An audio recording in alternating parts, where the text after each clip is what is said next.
Hello students, starting our chapter and that is end of bipolarity. End of bipolarity. Students, our first part is that Berlin Wall which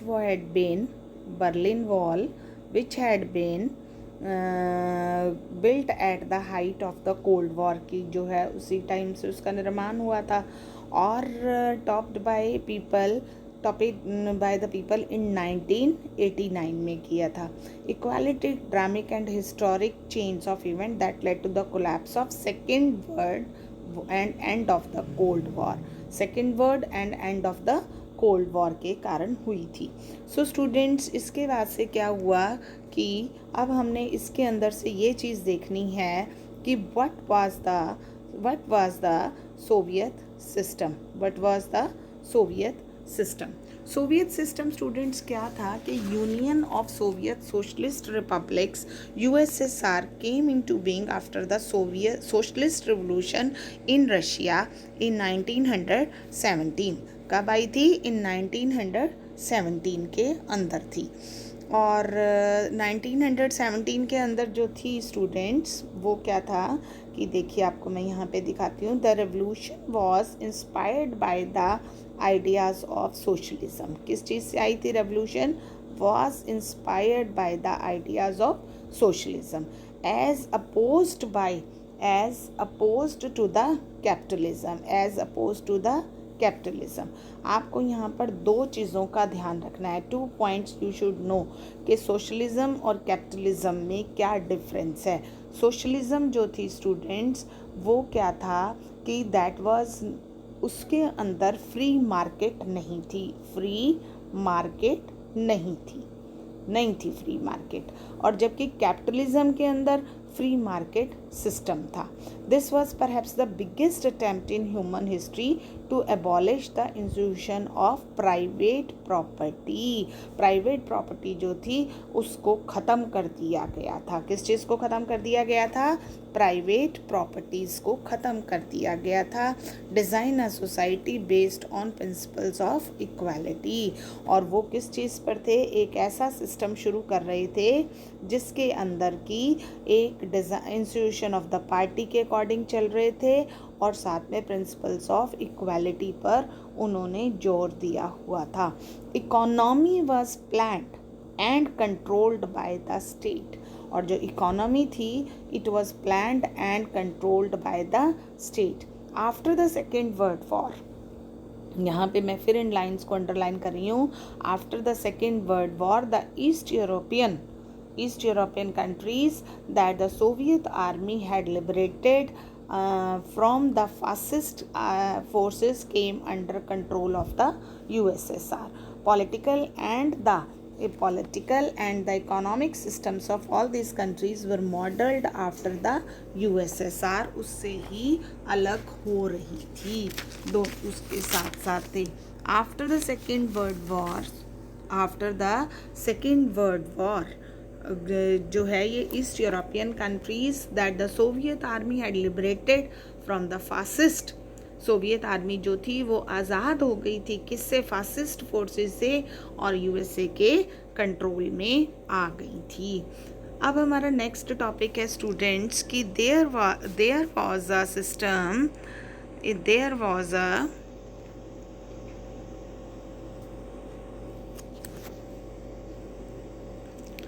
The Soviet Union became a great power after the Second World War. Soviet Union जो थी that became a great power after Second World War. और it had a complex communication network भी था. Vast energy resources भी थे including iron and steel था. यहाँ पर सबसे बड़ी बात क्या थी कि बहुत कुछ अच्छा था. साथ में आयरन एंड स्टील का सिस्टम भी अच्छा था और साथ साथ इसके अंदर क्या था कि मशीनरी प्रोडक्ट्स भी थे. मशीनरी के अंदर भी चल रहा था सिस्टम. देखिए production, remote area with efficiency, industry with produced everything from pin से लेके कार तक ये लोग अपना बना रहे थे। और साथ में यहाँ पर क्या हो रहा था कि ये लोग जो हैं हेल्थ फैसिलिटीज़ अपनी गवर्नमेंट जो है अपनी सिटीजन्स को बहुत अच्छे से दे रही थी। Child care and other welfare schemes were also providing. कहीं पर भी ऐसा कुछ नहीं था कि नो अनएम्प्लॉयमेंट वॉज देयर, कोई भी अनएम्प्लॉयमेंट नहीं थी। और dominant form of ownership, land and productive assets भी बहुत अच्छे से थे और controlled but correct all these things were Soviet states के थे। अब स्टूडेंट्स एक और बात है कि Soviet system however became very bureaucratic. Soviet system जो था that became very bureaucratic and authoritarian. अफसरशाही थी, वो था, एकाधिकार था, लैक ऑफ डेमोक्रेसी थी। यहाँ पर डेमोक्रेसी नहीं थी प्रॉपरली, और लोग जो है ना अपनी बात को नहीं कह पा रहे थे। वो जोक्स और कार्टून के माध्यम से अपनी बातों को बता रहे थे। वन पार्टी सिस्टम, और वो था communist party of Soviet union, had tight control over the institutions. Communist party of Soviet system जो थी उसका एक टाइट कंट्रोल था किस चीज़ के ऊपर, कि वो ही सब कुछ, institution was unaccountable for the government. लोगों को जो था कोई भी अधिकार नहीं था, ना लोगों के बात को सुना जा रहा था। Although on paper Russia was only one of the 15 republics that together constituted the USSR. Russia ही अकेले का कंट्रोल था। Felt neglected and often suppressed, और वहाँ के लोग जो थे and people from other regions felt neglected and often suppressed, बहुत अपने आप को बुरी तरीके से पीड़ित समझ रहे थे। अब जो है in the arm race Soviet Union managed to match the US from time to time but at great cost. ये हमेशा से सोवियत यूनियन की एक दौड़ थी कि वो जो था अमेरिका को कॉम्पीट कर रहा था, बट एट ग्रेट कॉस्ट, लेकिन उसको उसकी कीमत काफ़ी चुकानी पड़ रही थी। Soviet Union lagged behind the west in technology. तकनीकी आधार पर सोवियत यूनियन पीछे था, इंफ्रास्ट्रक्चर में भी था, चाहे ट्रांसपोर्ट था, चाहे पावर थी, और मोस्ट इम्पॉर्टेंटली एक और बात थी यहाँ पर कि most importantly in fulfilling the political और economic aspirations of the citizens, और लोगों की इच्छाओं को पूरा नहीं कर रहे थे। साइमल्टेनियसली इन्होंने क्या किया, Soviet invasion of Afghanistan in 1979 Weeknd the system even further. बाद में भी उन्होंने सिस्टम को कमज़ोर कर दिया था। वेजेस कॉन्टिन्यू, लोगों की जो थी वेजेस कॉन्टिन्यू टू ग्रो, बढ़ रही थी। Productivity and technology fell considerably behind that of the west. This led to shortage in all consumer goods. बहुत कमी आनी शुरू हो गई कंज्यूमर गुड्स में। Food imports increased every year. हर साल जो है खाना बाहर से ही चीज़ें में खाने का सामान मंगवाया जा रहा था। और लेट 90s में इनकी जो है बिकेम स्टैग्नेंट, बड़े परेशान हो गए, स्टैग्नेंट हो गए, स्थिर हो गए, और कहीं भी कुछ भी इनको नज़र नहीं आ रहा था। अब जो है हमारा नेक्स्ट टॉपिक है Gorbachev and the disintegration. Gorbachev and the disintegrations, क्या रीज़न रहे जिनकी वजह से गर्बाचोव ने अपना, क्या तरीके से बोलते हैं कि भी कौन से ऐसे रीज़न्स थे जिनकी वजह से गर्बाचोव की सरकार रिस्पॉन्सिबल रही किसके लिए, डिसइंटीग्रेशन ऑफ द यूएसएसआर के लिए।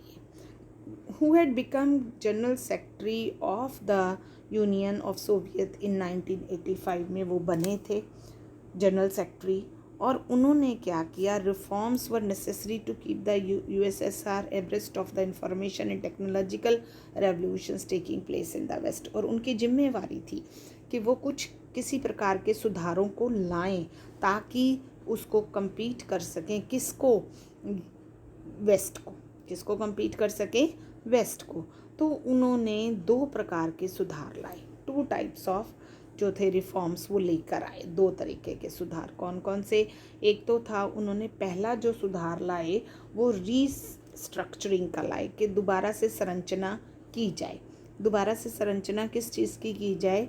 सिस्टम की, इकोनॉमी की, पॉलिटिकल रिफॉर्म्स, पॉलिसीज़ की संरचना के लिए उन्होंने एक सुधार लाए।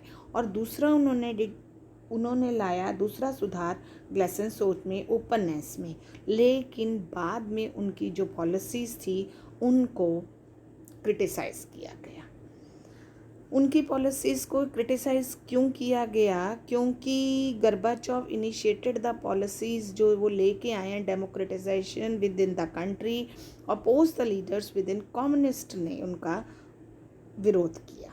और उनकी जो पॉलिसीज़ थी कोलैप्स्ड वन आफ्टर अनदर, एक के बाद एक दोनों ही पॉलिसीज़ जो थी उनकी, दोनों की दोनों पॉलिसीज़ टूट गई थी, ख़राब हो गई थी, ख़त्म हो गई थी। हुआ क्या कि अ कूप टुक प्लेस, एक जो था राजनीतिक घटनाक्रम, कूप टुक प्लेस इन 1991 में हुआ, और कम्युनिस्ट पार्टी हार्डलाइनर्स उसके हेड थे। People had tasted freedom by then and did not want the old style rule by the communist party, और वो पुराने कम्युनिस्ट पार्टी के सिस्टम को पसंद नहीं कर रहे थे। बोरिस येलेस्टिन, ये जो थे Boris Yeltsin, opposing this party को, दिस कूप को अपोज कर रहे थे। Russian republic where Yeltsin won a popular election, उन्होंने जीत लिया था, और वो जो थे लोग वहाँ के old style rule of the communist party से आज़ादी चाह रहे थे, उसको फ्रीडम उनको चाहिए थी। उसके बाद से स्टूडेंट्स, एक और बात थी कि रशियन रिपब्लिक के साथ एक और था उनका, कि यहाँ पर आपको मैं बताती हूँ कि येलेस्टिन, रशिया, यूक्रेन एंड बेलारस, ये जो 3 मेजर रिपब्लिक्स थे, तो ये तीनों के तीनों यूएसएसआर से अलग हो गए थे, सोवियत डिसबैंड हो गए थे, उससे अलग होकर रह रहे थे। Declared in December 91 that the Soviet union was disintegrated. 1991 में इन्होंने अपने आज़ादी कर दी थी। उसके बाद से नेक्स्ट पॉइंट है स्टूडेंट्स इस लेसन का, कैपिटलिज्म एंड डेमोक्रेसी।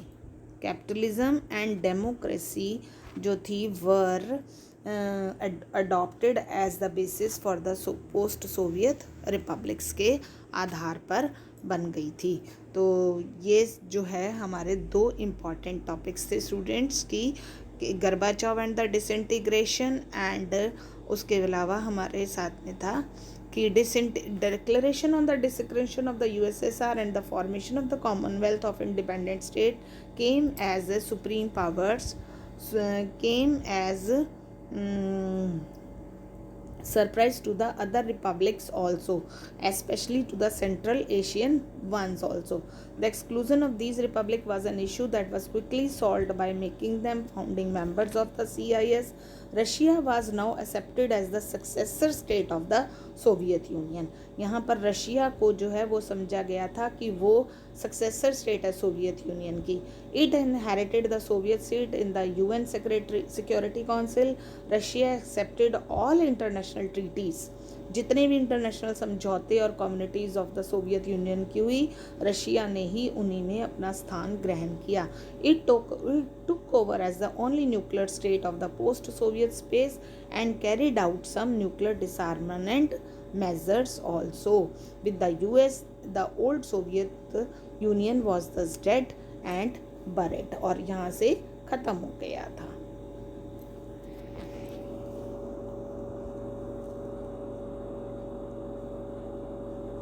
ये कहाँ पे